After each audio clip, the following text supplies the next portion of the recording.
حسبي ربي جل الله ما في قلبي غير الله۔ اللہ کہتا ہے پھر اس کے بعد ہم نے جو کیا، انا ارسلنا علیہم حاصبا، ہم نے ان پر ایسی ہوا بھیجی جو پتھر برساتی تھی ان پہ، الا آل لوط،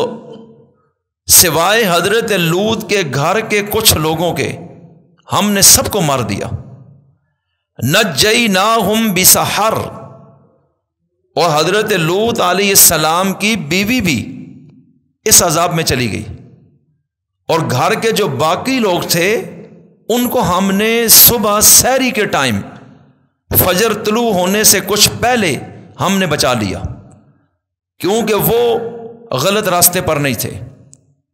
اور باقی پوری کی پوری قوم کو ہم نے آسمانوں سے پتھر برسا برسا کر ختم کر دیا۔ تو سورہ عنکبوت میں فرمایا کہ کچھ لوگوں کو تو ان کے کرتوتوں کی وجہ سے ہم نے پتھروں کی بارش برسائی، اور سورہ قمر میں فرمایا کہ وہ لوگ قوم لوط کے لوگ تھے۔ القرآن یفسر بعضہ بعضا، یہ اصول ہے تفسیر کا کہ قرآن کریم اپنے کسی حصے کی تفسیر دوسرے مقام پر خود کر دیتا ہے، اور یہ تفسیر کا اول درجہ ہوتا ہے، اور سب سے معتبر ترین تفسیر یہی ہے۔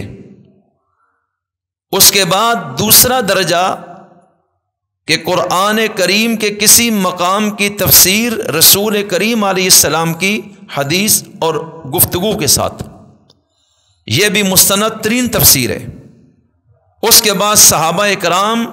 اور تبع تابعین نے جو تفسیر بیان کی ہے وہ باقی امت کی تمام تفسیروں اور تشریحوں سے زیادہ معتبر ہے۔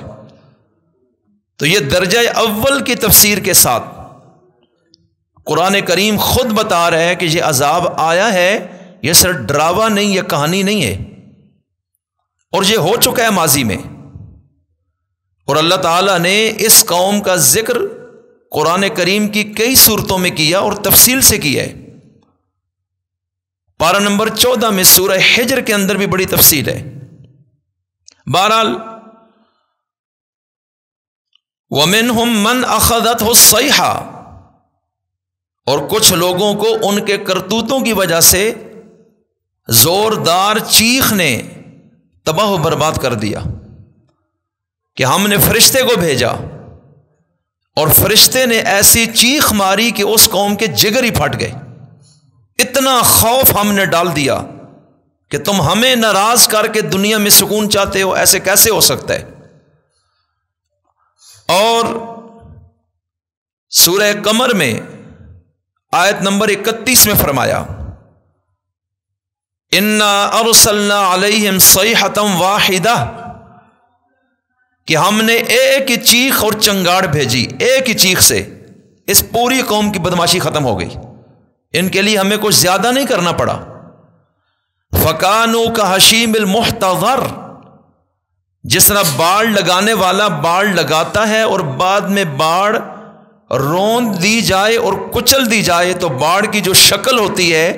اللہ کہتا ہے میں نے اس چیخ کے ساتھ ہی اس قوم کو اس طرح کا بنا دیا، کچلی اور روندی ہوئی باڑ کی طرح اس قوم کو ہم نے حشر نشر کر کے رکھ دیا۔ ان کی تمام طاقت، ان کا پیسہ، ان کی کوٹھیاں، بنگلے، باغات، ان کی زراعت اور ایگریکلچر، ان کی تہذیب و تمدن ایک چیخ کے ساتھ ہم نے نیست و نابود کر دی،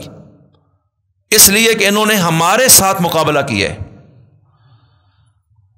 اور اس کے بعد وَمِنْهُمْ مَنْ خَسَفْنَا بِهِ الْأَرْضِ،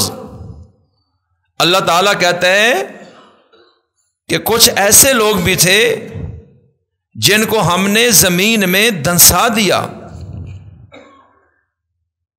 اس لیے کہ انہوں نے بھی ایسے ہی کام کیے اور ہم نے ان کو زمین کے اندر دھنسا دیا، ہم نے اس طرح کا ان کو عذاب دیا۔